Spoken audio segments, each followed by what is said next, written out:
जय गुरु जी, शुक्राना गुरु जी। ओम नमः शिवाय। शिव जी सदा सहाय। ओम नमः शिवाय। गुरु जी सदा सहाय। संगत जी, गुरु जी का अनंतम तम शुक्राना, लख लख बार शुक्राना। संगत जी, गुरु जी के दर्शन कर लो। संगत जी, गुरु जी के दर्शन बहुत अच्छे होते हैं। आज सपने में गुरु जी ने मेरा बहुत प्यारा कष्ट काटा है, उसके लिए शुक्राना शुक्राना। जैसे मेरी सपने में किसी से लड़ाई हो रही है और इन फ्यूचर में उससे मेरे कारण बन रहे थे लड़ाई होने के, लेकिन गुरु जी ने सपने में काट दिया और गुरु जी ने मुझे ब्लेस कर दिया। गुरु जी आपका अनंतम तम शुक्राना, लख लख बार शुक्राना। संगत जी, गुरु जी हमारे इतने अच्छे से ब्लेस करते हैं ना, इतने अच्छे से ब्लेसिंग देते हैं, लेकिन हम बस लेने में गड़बड़ी कर लेते हैं। ये तो गुरु जी तो हमें इतने प्यारे हैं। भला कौन गुरु चाहेगा कि उसका शिष्य फेल हो? कौन गुरु चाहेगा कि उसका शिष्य तकलीफ़ों से गुजरे?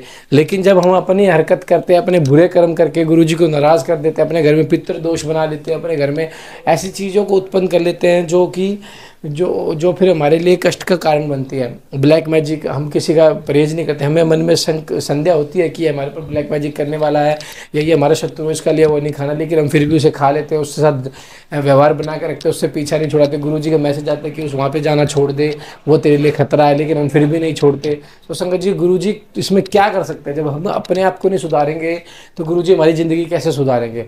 हम अपने आप को सुधारेंगे ऐसे कि गुरु जी का अमृत वेला करेंगे, मंत्र जाप किया करेंगे, गुरु जी को सत सत प्रणाम करेंगे, हर चीज़ से गुरु जी को वो मनाएंगे कि गुरु जी आप प्रसन्न होकर हमें वरदान दीजिए। तो गुरु जी वरदान जरूर देंगे। संगत जी, पाठ को जरूर सुनिए। और संगत जी, आप कमेंट में करते हो हमसे कांटेक्ट कैसे करें लंगर सेवा के लिए, तो हमारा नंबर डिस्क्रिप्शन में है, तो हमने उसमें डाला हुआ है। तो संगत जी, आप अपना सत्संग भी हमारे साथ शेयर कर सकते हो। 7 जुलाई गुरु जी के लंगर सेवा के लिए कोई भी संगत कंट्रीब्यूशन करना चाहता हो, हमारा सादर प्रणाम और उनको गुरु जी की तरफ से शुक्राना, अनंतम तम शुक्राना। जय गुरु जी, शुक्राना गुरु जी। जय गुरु जी। ऋषियों का ब्रह्मा जी के पास जाओ, उनकी स्तुति करके उनसे परम पुरुष के विषय में प्रश्न करना और ब्रह्मा जी का आनंद मगन हो रुद्र कहकर उत्तर देना। सूर्य जी कहते हैं, मैं ऋषियों पहले अनेक कल्पों के बारंबार बीतने पर शूद्र काल के पश्चात जब यह वर्तमान कल्प उपस्थित हुआ, सृष्टि का कार्य आरंभ हुआ। जब जीविका साधक कर्म कृषि गौरक्षा और वाणिज्य की प्रतिष्ठा हुई, तब प्रजा वर्ग के लोग सजग एवं सचेत हो गए। तब 6 कुलों में उत्पन्न हुए महर्षियों में परस्पर बहस छिड़ गई, यह परब्रह्म है या नहीं। इस प्रकार उनमें मान विवाद होने लगा, किंतु परम तत्व का निरूपण अत्यंत कठिन होने के कारण उस समय वहां कुछ निश्चय न हो सका। तब वे सब लोग जगत श्रेष्ठा अविनाशी ब्रह्मा जी का दर्शन करने के लिए उस स्थान पर गए जहाँ देवताओं और असुरों के मुख से अपनी स्तुति सुनते हुए भगवान ब्रह्मा विराजमान थे। और देवताओं और दानवों से भरे हुए सुंदर रमणीय मेरु शिखर पर जहाँ सिद्ध और चारण परस्पर बातचीत करते हैं, यक्ष और गंधर्व सदा रहते हैं, विहंगों के समुदाय कलरव करते हैं, मणि और मूंगे जिसकी शोभा बढ़ाते हैं, तथा निकुंज कंदराएं, छोटी गुफाएं और अनेकानेक निर्जन जैसे जिसे सुशोभित करते हैं। एक ब्राह्मण नाम से प्रसिद्ध वन है, इसमें नाना प्रकार के वन्य पशु भरे हुए हैं। उनकी लंबाई 100 योजन और चौड़ाई 10 योजन है। इनके भीतर एक रमणीय सरोवर है, वहाँ सुवादु निर्मल जल से भरा रहता है। वहाँ के रमणीय पुष्पित वृक्षों पर मत वाले भौरे छाए हुए हैं। उस वन में एक मनोहर एक विशाल नगर है, जो प्रातःकाल के सूर्य की भांति प्रकाशित होता रहता है। वहाँ दुर्घर्ष शक्ति से युक्त बलाभिमानी दैत्य दानव तथा राक्षसों का निवास है। यह नगर तपाए हुए स्वर्ण का बना जान पड़ता है, जिसकी 4 दीवारियां और सदर फाटक बहुत ऊंचे हैं। छोटे बुर्जों, डालू छतों, आवास स्थानों तथा सैकड़ों गलियों से उन नरक की बड़ी शोभा है। यह विचित्र बहुमूल्य मणियों से आकाश को चूमता सा प्रतीत होता है तथा कई करोड़ विशाल भवनों से अलंकृत है। उस नगर में प्रजापति ब्रह्मा अपने सभासदों के साथ निवास करते हैं। वहां जाकर उन मुनियों ने साक्षात लोक पितामह ब्रह्मा जी को देखा। देव ऋषियों के समुदाय उनकी सेवा में बैठे हैं। उनकी अंग कांति शुद्ध स्वर्ण के समान थी। वे सब आभूषणों से विभूषित थे। उनका मुख प्रसन्न था, उससे सौम्य भाव प्रकट होता था। उनके नेत्र कमल दल के समान विशाल थे। दिव्य कांति से संपन्न, दिव्य गंध एवं अनुलेपन से चर्चित, दिव्य सवेत वस्त्रों से सुशोभित, दिव्य मालाओं से विभूषित ब्रह्मा जी के चरणारविंदों की वंदना सुरेंद्र, असुरेंद्र तथा योगिंद्र भी करते हैं। जैसे प्रभा दिवाकर की सेवा करती है, उसी प्रकार समस्त शुभ लक्षणों से युक्त साक्षात सरस्वती देवी हाथ में चवर ले उनकी सेवा कर रही थी। इसे उनकी बड़ी शोभा हो रही थी। ब्रह्मा जी का स्थान करके उन सभी महर्षियों के मुख और नेत्र खिल उठे। उन्होंने मस्तक पर अंजलि बांधकर उन असुर श्रेष्ठ की स्तुति की। ऋषि बोले, संसार के सृष्टि पालन और संसार के हेतु 3 रूप धारण करने वाले आप पुराण पुरुष परमात्मा ब्रह्मा को नमस्कार है। प्रकृति जिनका शरीर है, जो प्रकृति में क्षोभ उत्पन्न करने वाले हैं, तथा प्रकृति रूप में 23 विकारों से युक्त होने पर भी जो वास्तव में निर्विकार हैं, उन ब्रह्मदेव को नमस्कार है। ब्रह्मांड जिनकी देह है, तो भी ब्रह्मांड के उदर में निवास करते हैं, वहां रहकर जिनके कार्य और कारण सम्यक रूप से सिद्ध होते हैं, उस ब्रह्मा जी को नमस्कार है। जो सर्वलोक स्वरूप था, समस्त लोकों के सृष्टा जो संपूर्ण जीवों का श्रेष्ठ संयोग और वियोग कराने में हेतु हैं, उन ब्रह्मा जी को नमस्कार है। नाथ पिता, मैं आपसे ही संपूर्ण जगत की सृष्टि, पालन और संहार होते हैं, तथापि माया से आवृत होने के कारण हम आपको नहीं जानते। सूत जी कहते हैं कि उन महाभागमय ऋषियों की इस प्रकार स्तुति करने पर ब्रह्मा जी उन मुनियों को आह्लाद प्रदान करते हुए गंभीर वाणी में इस प्रकार ब्रह्मा जी ने कहा कि महान सत्ता गुण से संपन्न महाभाग महातेजस्वी महर्षियों, तुम सब लोग एक साथ यहाँ किस लिए आए हो? ब्रह्मा जी के इस प्रकार पूछने पर ब्रह्मवेताओं में श्रेष्ठ उन सभी मुनियों ने हाथ जोड़े हुए विनय भरी वाणी में कहा, मुनि बोले, भगवान, हम लोग अज्ञान के मान अंधकार से आवृत हो क्षीण हो रहे हैं, परस्पर विवाद करते हुए हमें परम तत्व का महा साक्षात्कार नहीं हो रहा है। आप संपूर्ण जगत के धारण पोषण करने वाले तथा समस्त कारणों के भी कारण है। नाथ, यहाँ ऐसी कोई वस्तु नहीं है जो आपको विदित न हो। कौन ऐसा पुरुष है जो संपूर्ण जीवों से पुरातन, अंतर्यामी, उत्कृष्ट, विशुद्ध, परिपूर्णता, सनातन परमेश्वर है? कौन अपने अद्भुत क्रियाकल्प द्वारा सबसे प्रथम संसार की सृष्टि करता है? महाप्राज्ञ, हमारे संदेह का निवारण करने के लिए आप हमें परमार्थ तत्व का उपदेश दें। मुनियों के इस प्रकार पूछने पर ब्रह्मा की नेत्र आश्चर्य से खिल उठे हुए देवताओं, दानवों और मुनियों के निकट खड़े हो गए और चिरकाल तक ध्यानमग्न हो रुद्र ऐसा कहते हुए आनंद विभोर हो गए। उनका सारा शरीर पुलकित हो उठा और वे हाथ जोड़कर बोले, ब्रह्मा जी के द्वारा परम तत्व के रूप में भगवान शिव की महत्ता का प्रतिपादन, उनकी कृपा को ही सब साधनों का फल बताना तथा उनकी आज्ञा से सब मुनियों का नैमिषारण्य में जाना। ब्रह्मा जी ने कहा कि मुनियों, जिन्हें न पाकर मन सहित वाणी लौट आती है, जिनके आनंदमय स्वरूप का अनुभव करने वाला पुरुष कभी किसी से नहीं डरता, जिनसे संपूर्ण भूतों और इंद्रियों के साथ ब्रह्मा, विष्णु, रुद्र और इंद्र पुरुष यह समस्त जगत पहले प्रकट होता है, जो कारणों के भी श्रेष्ठा और विचारक परम कारक हैं, जिनके सिवा और किसी से भी कभी भी जगत की उत्पत्ति नहीं होती, संपूर्ण ऐश्वर्य से संपन्न होने के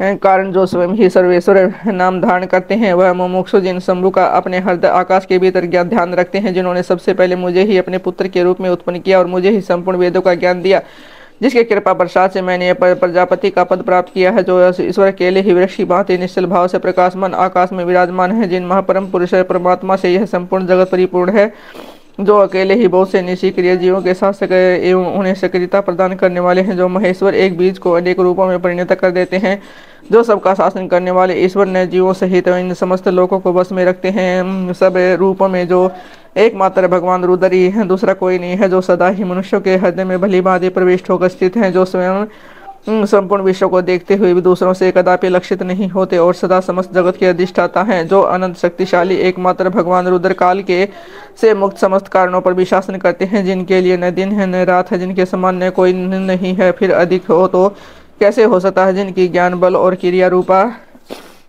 पराशक्ति स्वाभाविक एवं नित्य है, जो इस अक्षर विनाशील अव्यक्त पर तथा अमृत स्वरूप अक्षर जीवात्मा पर शासन करते हैं। उनका निरंतर ध्यान करने से, मन को उनमें लगाए रहने से तथा उन्हीं के तत्व की भावना करते हुए उनमें तन्मय रहने से जीव अंत में उन्हीं को प्राप्त हो जाता है। फिर तो सारी माया अपने आप दूर हो जाती है। उनके पास न तो बिजली प्रकाश करती है और न ही सूर्य न ही चंद्रमा उनके प्रभाव फैलाते हैं, अपितु उन्हीं के प्रकाश से संपूर्ण जगत प्रकाशित होता है।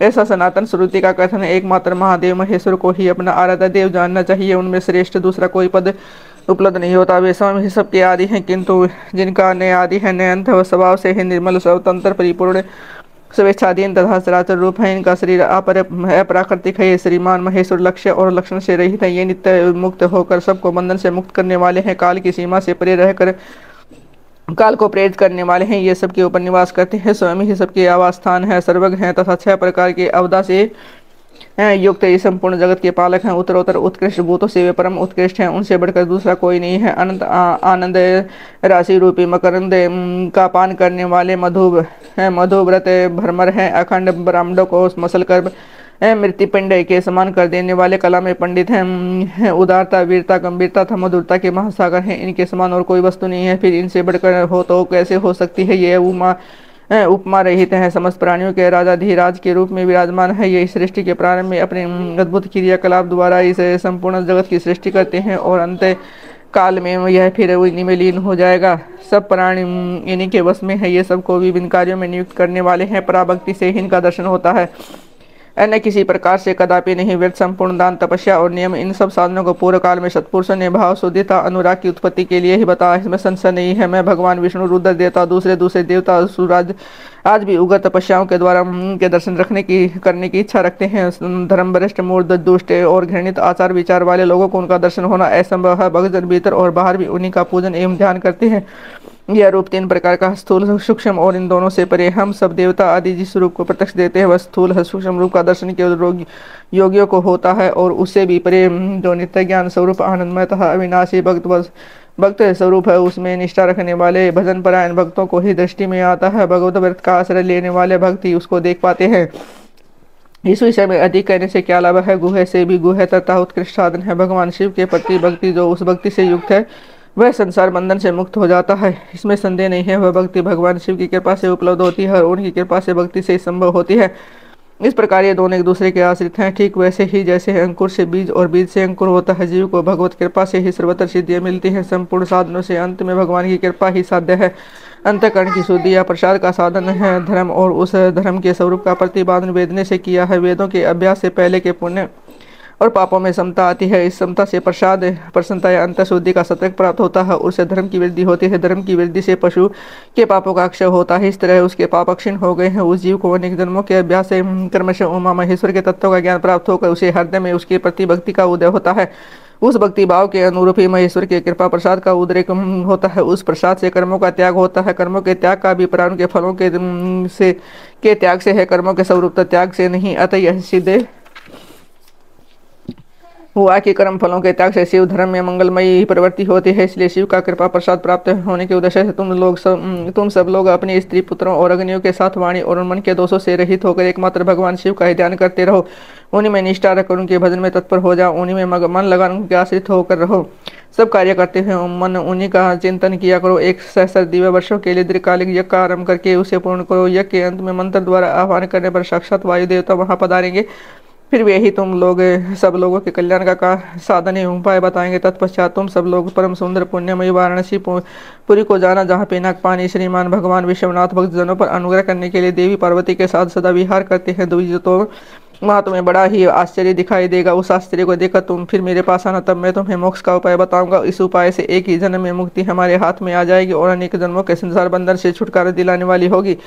यह मैंने मनोमय चक्र का निर्माण किया है। इस चक्र को मैं यहाँ से छोड़ता हूँ, जहाँ जाकर मेरी इसकी नेमी विशीर्ण हो जाए, टूट फूट हो जाए। इसी तपस्या के लिए शुभ देश है। ऐसा का कर्म मैं ब्रह्मा ने उस सूर्य तुल्य तेजस्वी मनोमय चक्र की ओर देखा और महादेव जी को प्रणाम करके उसे छोड़ दिया। वे सब ब्राह्मण तथा लोकनाथ ब्रह्मा जी को प्रणाम करके उस स्थान के लिए चल दिए जहाँ उस चक्र की नेमी जीर्ण होने वाली थी। ब्रह्मा जी का फेंका हुआ सुंदर चक्र मनोहर शिलाखंडों से युक्त और निर्मल एवं स्वादिष्ट जल से पूर्ण किसी वन में गिरा। उस चक्र की नेमी के शीर्ण होने से वह मुनि पूजित मन नेमी से नाम से विख्यात हुआ। अनेक यक्ष गंधर्व और विद्याधर वहां आकर रहने लगे। पूर्व काल में जगत की सृष्टि की इच्छा रखने वाले विश्व श्रेष्ठा था। गार है पत्ते अग्नि के उपासक ब्रह्म प्रजापतियों ने वही दिव्य यज्ञ का आरंभ किया था।